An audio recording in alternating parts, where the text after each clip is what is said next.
Drag racing is the 100-meter sprint of the automotive world, where intensity meets precision in a maximum effort race that's over in just a few seconds. Now, launching with over 1,000 horsepower doesn't just test traction, it tests the design and the implementation of every component. Nothing can be overlooked. Four-link rear suspension on this nitrous-injected race car is engineered to control axle movement under load. But on this pass, I noticed something different.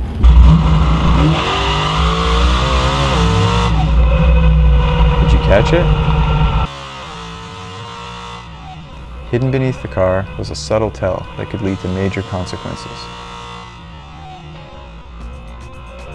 A four-link rear suspension uses the two upper and two lower control arms to precisely manage fore and aft movement and the pinion angle of the rear axle. However, these bars do not account for side-to-side movement, so they're always combined with a lateral locator, like a diagonal link or a wishbone, to locate the rear axle centered underneath the chassis. Now, flex in the wishbone can mean uncontrolled side-to-side axle movement. In worst case, flex leads to a total material failure and the car may violently change directions. So we knew we had to fix this. The original design just didn't cut it. Given the length and the spacing between the links, there's not enough stiffness built into the assembly. Now, the goal is simple: no flex, no drama. So we implemented triangular bracing between the arms of the wishbone to keep it rigid under load. Now, the original wishbone was made out of 1-inch 4130 chromoly tubing, which I matched for the additional bracing, although I did opt for increased wall thickness for some additional strength.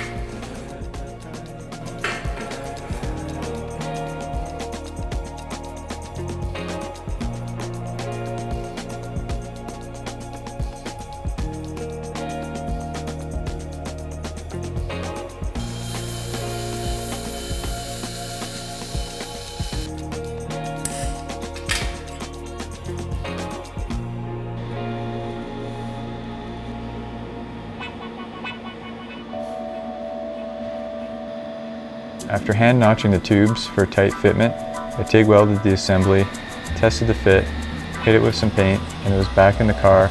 We're loading it in the trailer and headed to the track for testing.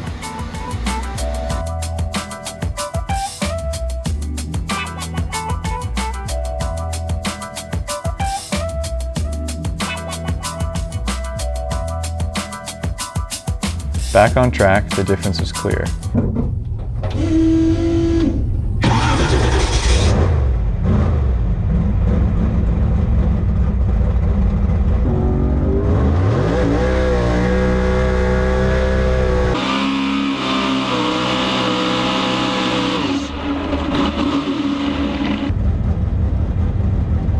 Fixing the wishbone wasn't just about design, it was about trust.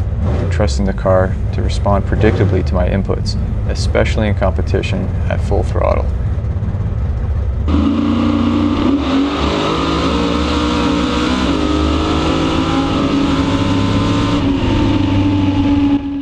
Footage showed that the updated wishbone was solid, objective complete. Now, putting the GoPro under this car gave me a view into something that, if I hadn't checked, I may not have noticed until it was too late.